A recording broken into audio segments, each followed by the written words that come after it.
അപ്പൊ ഇപ്പൊ വന്നിട്ട് നേതാവണം, പ്രതിപക്ഷ സ്ഥാനത്തേക്ക് കെ ശൈലജ വരണം എന്നൊക്കെ പറയുമ്പോൾ അത് വരുന്നത് നല്ലത് തന്നെയാണ്.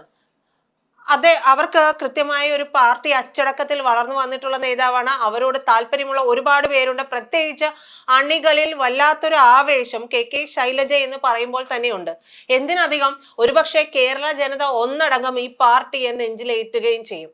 പിണറായി വിജയൻ പ്രതിപക്ഷ നേതൃസ്ഥാനത്ത് ഇരിക്കുന്നതിനേക്കാൾ കൂടുതൽ പാർട്ടിയെ സംബന്ധിച്ചുള്ള അവരുടെ ഒരു നമ്മൾ ഇപ്പൊ വന്നിട്ടുള്ള ഒരു ആം ഡിസ്റ്റൻസ് ഉണ്ടല്ലോ, ആ ആം ഡിസ്റ്റൻസ് കെ ശൈലജ വന്നിട്ടുണ്ടെങ്കിൽ മാറുമെന്നുള്ളത് ഉറപ്പാണ്. ജനങ്ങളുടെ മനസ്സിൽ മാറ്റമുണ്ടാകും. ജനമനസ്സിലാണ് മാറ്റമുണ്ടാകുന്നത്. അല്ലാതെ നിങ്ങളുടെ പാർട്ടി സഖാക്കൾ മാത്രം വോട്ട് ചെയ്തിട്ടല്ല നിങ്ങളെ ജയിപ്പിക്കുന്നതും ഭരണത്തിലേക്ക് കയറ്റുന്നതും. അപ്പോ ഈ ഒരു മാറ്റം ഉണ്ടാകുന്നെങ്കിൽ നല്ലത്. അത് മനസ്സിലാക്കി മാറിക്കൊടുക്കേണ്ടത് സാക്ഷാൽ പിണറായി വിജയനാണ്.